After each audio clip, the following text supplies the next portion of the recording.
여러분 안녕하십니까? 2월 8일 JCN 모닝뉴스입니다. 더불어민주당의 이재명 대선 후보가 지난 주말 울산을 방문해서 6가지의 울산 공약을 발표했습니다. 의료와 문화, 산업과 소외된 지역을 품는 일까지 세심하게 들여다보고 반드시 챙기겠다고 약속하며 지역 유권자들의 표심을 공약했습니다. 김영환 기자가 보도합니다. 울산을 방문한 민주당 이재명 대선 후보는 인구 유출의 심각성에 대한 고민과 함께 울산의 새로운 대전환을 위한 6가지 공약을 발표했습니다. 이 후보는 먼저 울산의료원의 조속한 설립과 함께 울산대 의대의 정상 운영과 정원 확대를 통해 필수 보건의료 안전망을 확보하겠다고 밝혔습니다. 공공의료기관 비중 1%라는 불명예를 씻어내겠습니다. 의대 정원도 확대해서 지역 의료 불균형 해소를 더 확실하게 해 나가겠습니다. 방구대 안각하군의 유네스코 세계유산 등재 추진과 역사관광 자원화를 통해 울산이 불경 지역의 관광산업 허브로 도약하도록 하겠다고 밝혔습니다. 이 후보는 탄소중립 제조기술 확보의 중요성을 강조하면서 울산을 탄소중립 대응 핵심 거점으로 육성시키겠다며 유니스트를 중심으로 첨단과학 중심의 울산밸리 조성을 추진하겠다고 공약했습니다. 특히 수소 모빌리티 클러스터 구축과 부유식 해상풍력 등 그린에너지 산업에 대한 정부 차원의 집중 투자와 지원도 약속했습니다. 울산이 세계 속에서 수소 산업을 선도할 수 있도록 정부 차원에서 적극 지원할 것입니다. 수도권 쏠림 현상을 막고 국가 균형 발전의 대안이 되고 있는 불경 메가시티가 정상적으로 진행될 수 있도록 뒷받침하겠다고 밝혔습니다. 불경을 잇는 광역철도와 수소트램을 신속히 추진하고 친환경 스마트 선박과 미래차 부품 산업에 대한 지원에 적극 나서겠다고 말했습니다. 정부가 부울경 메가시티를 든든하게 뒷받침하겠습니다. 최소한 수도권에 못지않은 경쟁력을 갖춘 대표적인 메가시티로 만들어 가겠습니다. 이와 함께 한센인이 모여 사는 마을의 환경 개선과 재정비 사업을 통해 소외받는 계층이 없도록 하겠다고도 약속했습니다. 이재명 후보는 의료와 문화, 산업과 소외된 지역을 품는 일까지 꼼꼼하고 발빠르게 실행하고 챙기겠다고 강조했습니다. JCN 뉴스 김용환입니다. 더불어민주당 울산시당 선거대책위원회가 이재명 후보의 대선 공약 발표 이후 5개 구군의 지역 공약을 순회 발표하기로 했습니다. 이에 따라 민주당 울주군 지역위원회는 어제 먼저 울주군 관련 공약 발표를 위한 기자회견을 열고 언양 울산 간 고속도로 무료화를 추진하고 국도 14호선 청량범서 간 우회도로를 개설하겠다고 공약했습니다. 또 서생지나 온양 간 원전 비상대피로를 개설하고 국립개놈 노화기술원 구축, 서생지역 해양관광특구 지정 등을 추진하겠다고 밝혔습니다. 지난 주말 국민의힘 이준석 당대표도 울산을 찾아 지역 청년들과 토크 콘서트를 가졌습니다. 이 자리에서 이준석 당대표는 청년 삶의 변화를 가져오는 공약은 의견을 어떻게 개진하느냐에 달려있다며 적극적으로 정치에 참여해 줄 것을 당부했습니다. 토크 콘서트에 참석한 청년들은 외고와 과학고 등 특수 목적고 졸업생들의 다수가 약대와 의대 등에 진학하는 문제와 지역인재 채용의 문제점, 백신 패스 문제 등 다양한 질문들을 쏟아냈으며 이 대표는 나름대로의 의견과 함께 정책 반영도 적극 검토하겠다고 밝혔습니다. 국민의힘 울산시당이 공명선거 추진단을 발족하고 20대 대통령 선거 관권선거 신고센터를 설치해서 운영에 들어갔습니다. 국민의힘 공명선거 추진단은 50여 명으로 구성돼 지방자치단체장의 선거 개입과 관변단체를 통한 관권선거 행위 차단을 위한 활동을 전개할 예정입니다. 공명선거 추진단은 불법과 관권선거 정황을 발견하면 즉시 선관위와 사법기관의 수사를 의뢰할 방침입니다. 정의당 울산시당이 대선 선대위 체제로 재편하고 김진현 시당위원장이 울산 선대위 위원장을 맡았습니다. 정의당 울산 선대위는 어제 기자회견을 열고 갈수록 심화되고 있는 불평등과 기후위기, 차별을 해소하기 위해 새로운 전환을 만들어가야 할 대통령 선거가 거대 양당 후보와 그 가족에 대한 의혹 보도가 난무한 대선이 되고 있다고 주장했습니다. 정의당은 34년 불평등 정치를 끝내고 모든 일하는 시민들의 노동권이 보장되고 시민의 삶을 선진국으로 만드는 대전환의 정치를 펼치겠다고 밝혔습니다. 올해 첫 울산시회 임시회 1차 본회의가 어제부터 오는 18일까지 12일간 진행됩니다. 어제 본회의에서는 KTX 울산 역세권 연결도로 사업에 대한 행정사무조사 특위의 중간 보고에 이어 활동 기간을 6월 30일까지 연장하기로 결정했습니다.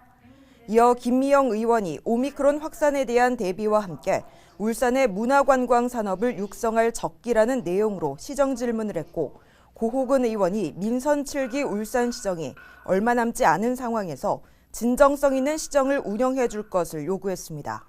또 백운찬 의원이 4.19 때 숨진 정임석 열사의 예우 상향과 민주시민교육의 성지화 추진을 울산시에 촉구했습니다. 지난해 탈레반 집권으로 고국을 떠나 우리나라에 입국한 아프가니스탄 특별 기여자 중에 일부가 울산에 정착했습니다. 하지만 정착 과정에서 인근 주민들과 사전 논의가 없었고 100명 이상의 집단 이주가 진행됐다는 점에서 지역에서는 이들 정착에 대해 찬반 논란이 일고 있습니다. 김동현 기자입니다. 아프가니스탄 특별기여자들의 새 보금자리에 이삿짐을 나르는 작업이 한창입니다. 여수 해양경찰교육원에서 머물고 있던 아프간 특별기여자 29가구 157명이 울산에 이주했습니다. 특별기여자들은 앞으로 2년간 현대중공업 소유 아파트에서 거주하게 됩니다. 이들 중 가장인 29명은 현대중공업 협력사회에 취업해 지역사회 정착과 자립을 시작할 예정입니다. 앞서 인천과 김포에도 특별기여자 이주가 이어졌지만 100명 이상 대규모 인원이 집단으로 한 지역에 정착한 건 울산이 처음입니다. 이 때문에 지역에서는 찬반 논란이 거세게 일고 있습니다. 학부모를 중심으로 한 인근 거주자들은 단 한 차례의 소통 과정도 없이 집단 이주를 진행했다며 반대하고 있습니다. 인근 학교에 60명 넘는 특별기여자 자녀들이 입학해야 하는 상황에서 갑작스러운 이주는 아이들의 학습권에도 악영향을 줄 수 있다는 겁니다. 무조건 반대한다는 게 아니라 그에 대한 대처도 있어야 되는 거고, 그리고 안전, 아이들의 안전, 그리고 지역 주민들이 걱정하는 게 분명히 있을 거잖아요. 그런 부분에 대한 해소가 없이 그냥 행정 처리로 이렇게 밀고 들어오는 것 자체가 저희는 너무 힘들다는 거죠. 반면 이 같은 반대 움직임이 명백한 차별이라며 환영의 목소리를 내는 단체도 적지 않습니다. 특정 종교 그리고 외국인에 대한 혐오라든가 배제적 입장이 있기 때문에 이런 목소리가 나오지 않는가 싶습니다. 기본적으로 특별 한국 정부를 위해 가지고 활동했던 분들이고요. 다양성이라든가 포용의 목소리를 가지고 그분들을 대하는 것들이 필요하지 않는가라는 생각이 듭니다. 관계기관들은 주민 불만을 최대한 수용하는 한편 아프간 특별기여자 정착을 위해 노력하겠다고 밝혔습니다. JCN 뉴스 김동영입니다. 국회 국토교통위원회 소속의 박성민 의원은 어제 국회의원 회관에서 신임 LH 조경숙 부산울산 지역 본부장을 만나 다운 2지구 수방대책 마련 등을 촉구했습니다. 박 의원은 지난 2016년 태풍 차바 침수 피해를 거울 삼아서 내년 말 완공 예정인 다운 2지구 택지개발 사업의 저류조를 더 크고 깊게 키우는 등 수방대책을 철저히 해줄 것을 요청했습니다. 이어 박 의원은 지난해 11월 김현중 LH 사장과 함께 울산 혁신도시 조성 후 매년 반복되는 침수 재발 방지를 위해 유곡 저류주와 태화시장 등을 직접 현장 점검을 했다며 새로 부임한 만큼 부산울산 본부 업무에서 최우선 순위로 각별히 챙겨달라고 덧붙였습니다. 남구청장 선거 후보로 이름이 오르내리고 있는 더불어민주당의 이미영 시의원이 어제 울산시의회 시민홀에서 출판 기념회를 가졌습니다. 이 의원은 희망이 더불어 오도록이라는 저서에 정치인의 꿈을 갖게 된 시기와 그동안의 정치 여정, 의정활동 내역을 상세히 담았으며 출판 기념회를 통해 남구의 비전과 목표를 알렸습니다. 오는 12일에는 이동권 북구청장이 오토밸리 복지센터에서 출판 기념회를 가질 예정이며 같은 날 문수 컨벤션에서 열릴 예정이던 송철호장의 출간 기념회는 오미크론 확산세를 감안해서 취소할 것으로 알려졌습니다. 울산시가 미취업 청년들의 역량 강화를 위해 행정체험형 청년 인턴 채용 사업을 추진합니다. 채용 인원은 기획과 단기 프로젝트, 통계자료 작성과 법령 사례 수집 등 행정 분야 36명입니다. 지원 자격은 울산에 주소를 둔 만 19세에서 34세 청년이며 취업자나 취업이 결정된 자, 임용 대기자는 제외됩니다. 근무 기간은 3월 7일부터 8월 말까지 6개월이며 하루 73,280원의 기본급 단가가 적용되고 주휴와 연차 수당도 지급됩니다. 울산시가 국립울산탄소중립전문과학관의 건립 규모를 대폭 확대하는 방안을 추진합니다. 울산시는 최근 과기부를 방문해 부지 2200제곱미터, 사업비 490억 원 규모로 탄소중립전문과학관을 건립해 줄 것을 요청했습니다. 이는 당초 계획에 비해 부지는 1.7배, 사업비는 90억 원 증액된 규모입니다. 위치는 울산 대공원 내 옛 군부대 부지이며 개발 제한구역에 건립해야 하는 만큼 울산시는 과기부와의 공조를 강화해 나갈 방침입니다. 코로나19와 오미크론 변이의 확산세가 거세지면서 각 학교의 새학기 등교 방침에 대한 관심이 쏠리고 있는데요. 교육당국이 확진자 급증을 우려해 새학기 전면 등교 대신에 학교 현장의 상황에 맞춰서 탄력적인 학사 운영에 나서기로 했습니다. 보도에 이현동 기자입니다. 7일 0시 기준 울산의 코로나19 신규 확진자 수는 593명. 지난 5일부터 사흘 연속 500명대를 기록하고 있습니다. 지역의 확진자 수가 크게 늘어나면서 학생 확진자도 급증하고 있습니다. 지난 4일 하루에만 51명의 학생이 확진 판정을 받았고 이달 들어 일주일간 평균 22.6명의 학생 확진자가 쏟아지고 있습니다. 이처럼 오미크론 변이의 확산세가 거세지면서 새학기 정상 등교에 대한 학부모들의 불안감이 커지고 있습니다. 지금 오미크론이 너무 빠르게 확산되다 보니까 울산도 지금 수백 명대 지금 나오고 있는 상황에서 대면 수업을 위해서 학교를 등교한다는 것 자체가 사실 학부모로서는 불안하고 많이 걱정이 되는 상황입니다.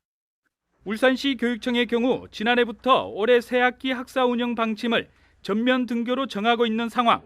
하지만 최근 학생 확진자가 급증하면서 새학기 학사 운영 방침에 대한 학교장 의견 수렴에 들어갔습니다. 특히 2월 중 등교하는 학교가 90여 곳에 달하는 만큼 이들 학교에 대해서는 대면 수업을 원칙으로 하되 탄력적인 학사 운영 방침을 세웠습니다. 2월 중 등교 원칙은 기본적으로 대면 수업을 원칙으로 하는데 학교 구성원들의 의견 수렴해가지고 지차 등교나 원격 수업 전환도 가능하다. 탄력적으로 학사 운영한다. 2월 중에는. 교육부도 확진자 급증에 새학기 전면 등교 대신 현장의 상황에 맞춰 탄력적인 학사 운영에 나서기로 했습니다. 올해 1학기 중 정상 등교를 하겠다는 계획은 학교 중심의 현장 대응 체계 안착과 오미크론 학생 확진율 흐름을 보면서 지속적으로 추진해 나가겠다는 계획입니다. JCN 뉴스 이현동입니다. 현대중공업그룹의 지주사인 현대중공업지주가 창사 이래 최대 영업이익을 달성했습니다. 현대중공업지주는 어제 공시를 통해 지난해 연결 기준 영업이익이 1조 854억 원 기록했다고 밝혔습니다. 지난해 매출은 28조 1,587억 원으로 1년 전보다 48.9% 늘었습니다. 현대중공업그룹은 유가 상승으로 인한 정유 부분의 매출 증가와 글로벌 인프라 투자 확대에 따른 건설기계 부문의 호실적이 이번 실적을 견인했다고 설명했습니다. 현대 미포조선노사가 어제 2021년 임금협약 단체교섭 조인식을 열고 경영실적 개선과 새로운 도약에 매진하기로 뜻을 모았습니다. 신현대 사장은 조인식에서 회사의 지속적인 성장과 발전을 위해 함께 힘을 모으자고 강조했고 정영진 노조위원장은 새로운 역사를 함께 기록할 선도적인 노사 문화를 만들어 나가길 희망한다고 말했습니다. 한편 노사는 지난해 25일에 열린 제27차 교섭에서 기본급 4만 원 정액 인상과 격려금 200만 원, 경영 성과급 지급 등에 합의했습니다. 진보당 울산시당은 어제 시청 앞에서 기자회견을 열고 울산시 온종일 아동돌봄 통합지원 조례를 제정할 것을 촉구했습니다.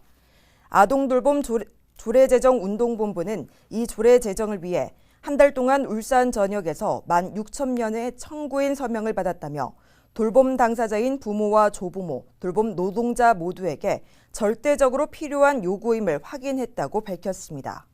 이어 시의회는 주민조례 발의 제도의 정신을 살려 울산광역시 온종일 아동돌봄 통합지원조례를 제정할 것을 요구했습니다. 중구청이 이달부터 지역 최초로 민원인 손잡고 동행 서비스에 들어갔습니다.